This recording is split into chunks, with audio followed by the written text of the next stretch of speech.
Hi friends, welcome back to my channel. ನಾನು ನಿಮ್ಮ ಗೆಳತಿ. ಸೊ ಪ್ರೆಗ್ನೆನ್ಸಿಯಲ್ಲಿ 26th ವೀಕಲ್ಲಿ ಬೇಬಿ ಗ್ರೋತು, ಹೈಟು, ಡೆವಲಪ್ಮೆಂಟ್ ಹೇಗಿರುತ್ತೆ ಅನ್ನೋದನ್ನು ಈ ವಿಡಿಯೋದಲ್ಲಿ ನೋಡೋಣ. ಪ್ರೆಗ್ನೆಂಟ್ ಲೇಡೀಸ್ 26th ವೀಕ್ಗೆ ಬಂದಿದ್ದರೆ ನೀವು 6th ಮಂತ್ ಸ್ಟಾರ್ಟಿಂಗಲ್ಲೇ ಇರ್ತೀರ. ಆಲ್ಮೋಸ್ಟ್ ಸೆಕೆಂಡ್ ಟ್ರೈಮಿಸ್ಟರ್ ಎಂಡಿಂಗಿಗೆ ಬಂದಿರ್ತೀರ. ಈ ಮಂತಲ್ಲಿ ಬೇಬಿ ಒಂದು ಹೈಟ್ ಎಷ್ಟು ಇರುತ್ತೆ ಅಂತ ಹೇಳಿದ್ರೆ 35 ಸೆಂಟಿಮೀಟರ್ಸ್ ಅಷ್ಟು ಉದ್ದ ನಿಮ್ಮ ಬೇಬಿ ಇರುತ್ತೆ.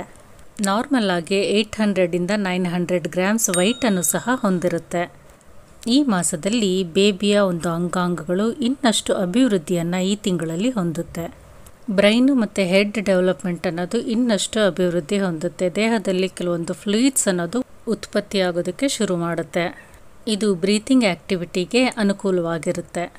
ಈ ತಿಂಗಳಲ್ಲಿ ಬೇಬಿ ಸ್ಕಿನ್ ಅನ್ನೋದು ತಿಕ್ಕಾಗಿ ಸಾಫ್ಟಾಗಿ ಫಾರ್ಮೇಷನನ್ನು ಹೊಂದುತ್ತಿರುತ್ತೆ.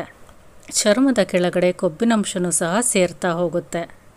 ಈ ಕ್ರಿಯೆ ದೇಹದಲ್ಲಿ ಉಷ್ಣಾಂಶತೆಯನ್ನು ಒಂದು ನಿಯಂತ್ರಣ ಮಾಡೋದಕ್ಕೆ ತುಂಬಾ ಸಹಕಾರಿಯಾಗಿರುತ್ತೆ. ಈ ತಿಂಗಳಲ್ಲಿ ಮಗುವಿನ ಕಣ್ಣು ಸಹ ಪೂರ್ತಿಯಾಗಿ ಒಂದು ಅಭಿವೃದ್ಧಿಯನ್ನು ಹೊಂದುತ್ತೆ. ಕಣ್ಣಿನ ರೆಪ್ಪೆ ಓಪನ್ ಆಗೋದಕ್ಕೂ ಸಹ ಶುರು ಮಾಡುತ್ತೆ. ಕಣ್ಣಿನ ರೆಪ್ಪೆಯನ್ನು ಆಡಿಸೋದಕ್ಕೂ ಸಹ ಶುರುವಾಗುತ್ತೆ. ದೇಹದ ಪೂರ್ತಿ ನರಗಳ ಒಂದು ಅಭಿವೃದ್ಧಿನೂ ಸಹ ಈ ತಿಂಗಳಲ್ಲೇ ಶುರುವಾಗುತ್ತೆ. ನಾಡಿ ವ್ಯವಸ್ಥೆ ಅನ್ನೋದು ಈ ತಿಂಗಳಲ್ಲಿ ಸಮರ್ಥಯುಕ್ತವಾಗಿ ಕೆಲಸ ಮಾಡೋದಕ್ಕೆ ಶುರು ಮಾಡುತ್ತೆ.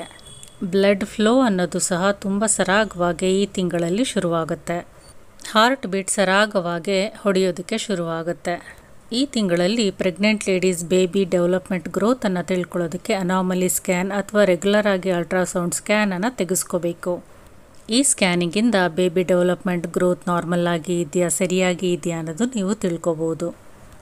ಈ ತಿಂಗಳು ಶುರುವಾಗೋ ಅಷ್ಟೊತ್ತಿಗೆ ನಿಮಗೆ ಒಂದು ವಿಕಾರತೆ ಅಂದರೆ ಒಂದು ಮಾರ್ನಿಂಗ್ ಸಿಕ್ನೆಸ್, ವಾಮಿಟಿಂಗ್, ಟಯರ್ಡ್ನೆಸ್ ಎಲ್ಲ ಕಡಿಮೆಯಾಗಿ ದೇಹ ತುಂಬ ಚೈತನ್ಯಯುಕ್ತವಾಗಿ ನಿಮಗೆ ಫೀಲ್ ಆಗೋದಕ್ಕೆ ಶುರುವಾಗುತ್ತೆ. ಈ ತಿಂಗಳಿಂದ ಒಂದು ಪೌಷ್ಟಿಕಯುಕ್ತ ಆಹಾರವನ್ನು ಸೇವನೆ ಮಾಡೋದು, ಹಣ್ಣು ಹಂಪಲುಗಳು, ಫ್ರೆಶ್ ಫ್ರೂಟ್ ಜ್ಯೂಸು, ವೆಜಿಟೇಬಲ್ಸು, ತರಕಾರಿಗಳು ಇವುಗಳನ್ನೆಲ್ಲ ಜಾಸ್ತಿ ಪ್ರಮಾಣದಲ್ಲಿ ಸೇವನೆ ಮಾಡೋದಕ್ಕೆ ಶುರು ಮಾಡಬೇಕು. ಇದರಿಂದ ಮಗುಗೂ ತಾಯಿಗೂ ತುಂಬಾ ಒಳ್ಳೆಯದು.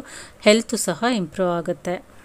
6ನೇ ತಿಂಗಳಲ್ಲಿ ಬೇಬಿ ಗ್ರೋತ್ ಅನ್ನೋದು ತುಂಬ ರ್ಯಾಪಿಡ್ ಆಗಿ ಆಗ್ತಿರೋದ್ರಿಂದ ಒಂದು ಹೆಲ್ತಿ ಫುಡ್, ಹೆಲ್ತಿ ಡಯಟ್ ಬಗ್ಗೆ ಒಂದು ಪ್ರೆಗ್ನೆಂಟ್ ಲೇಡೀಸು ಗಮನವನ್ನು ಹರಿಸಬೇಕು.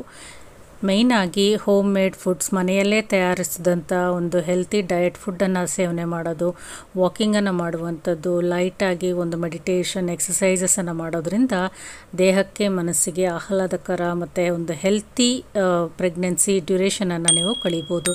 ಈ ವಿಡಿಯೋ ಇಷ್ಟ ಆಗಿದರೆ ಲೈಕ್ ಮಾಡಿ, ಶೇರ್ ಮಾಡಿ, ಕಮೆಂಟ್ ಮಾಡಿ. Thank you.